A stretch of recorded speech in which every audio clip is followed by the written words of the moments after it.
أبا وشتن دقن نزركب ملا حزب تግራይ እንጀጋኑ መራርሐን አባላት ሰራዊት ትግራይ እንኳን በዓለ መስቀል 2018 ዓመተ ምህረት አብጽሕኩም አብጽሕና ዝበለት ትካል እግር ምትካል ትግራይ ትእምት በዓለ መስቀል 2018 ዓመተ ምህረት ናይ ፍቅሪ ብሔራዊ ሓድነት ሰላምን ልምዓትን ክኸውን ልባው ትምኒታ አመሓላሊፋላ ሃፍቲ ህዝብ ትግራይ ዝኾነ ትእምት ካብ ጽባሕ ምስረታ አጀሚራ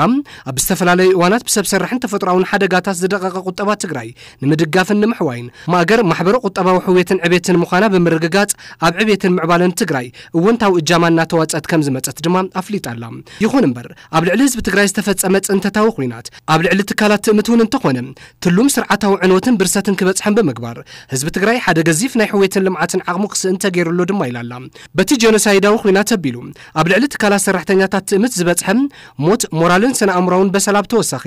ልዕሊ 120 ቢልዮን ብር ዝግመት ሃብትን ንብረትን ትእምት ከም ዝዓነው ድማ ክሳብ ሕዚ ኣብዚ ተኻየደ መጽናዕቲ ተቐሚጡ ከም ዘሎ ኣመልኪታላ ትእምት ድሕሪ ምኽታም ውዕሊ ፕሪቶሪያውን እንተኾነ ዋንነት ህዝቢ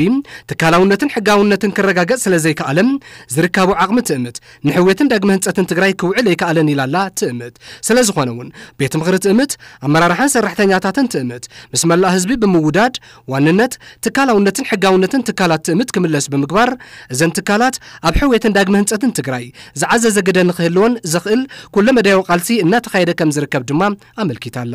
ቤት ምኽሪ ትእምት መመስረት ጽሑፍን መተሓዳደር ደንብ ትእምትን መሰረት በምግባር ከምኡን ምስ ፕሬዝዳንት ግዚያዊ ምምሕዳር ትግራይ ብዝተበጽሐ ትካላውን ምምሕዳራውን ምርድዳ ካብ 3 ክሳብ 4 መስከረም 2018 ዓመተ ምህረት መበል ሻብዓይ ህጹጽ ጉባኤ አካይዱ እዩ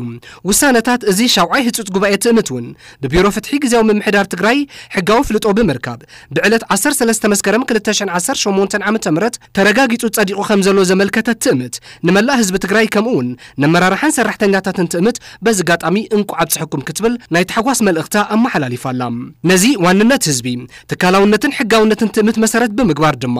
ሕውየትን ዳግመ ህንጸትን ትእምት ንምርግጋጽ ዘኽእል ስትራቴጂ ተሓንጺጹ ብህጹጽ ናብ ተግባር ክእቶ ከም ዝኾነ ኣመራርሓ ትእምት የረጋግጽ ዝበለት ትእምት በዝጋጣሚ ዝተጀመሩ ስራሕቲ ትካላውነትን ሕጋውነትን ኣብ ጫፍ ንምብጻሕ ዝግበር ቃልሲ